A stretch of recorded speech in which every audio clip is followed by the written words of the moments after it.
Well, today would have been President Ronald Reagan's 100th birthday. And in California today, Republican heavyweights will be gathering at his library to celebrate his legacy, a legacy many are trying to tie themselves to. David Curley is in Washington with more. Good morning, David.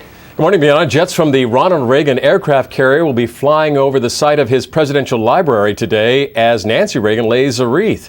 And then there'll be a special remembrance during today's Super Bowl as well. All of this as potential Republican candidates continue to try and drape themselves in the robes of Ronald Reagan. There will be celebrations and candles today marking what would have been Ronald Reagan's 100th birthday. I've thought a bit of the shining city upon a hill. But it's a party with some tension. After riding a horse on Reagan's ranch and feeling his spirit, she says, Sarah Palin charged that America is on a road to ruin because it has strayed from Reagan's values. As an Alaskan, I proudly consider myself a Western conservative in the spirit of Ronald Reagan. Reagan's son Ron, who's written a new book about his father at 100, was having none of that, saying Palin is a soap opera, not serious, with nothing in common with his father.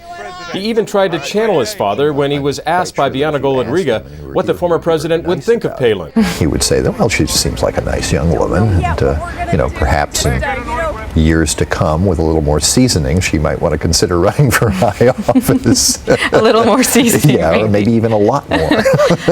It's just a sign of those hoping to connect to that Reagan mystique. I think it's more than Republican politics. I think everybody, whether it's President Obama, tries to grab the Reagan mantle because it is one of strong leadership, of great communication, of big ideas, of bold strokes. So is there a Republican out there that fits the bill? No. At the end of the day, hopefully some of them will be communicators like he was.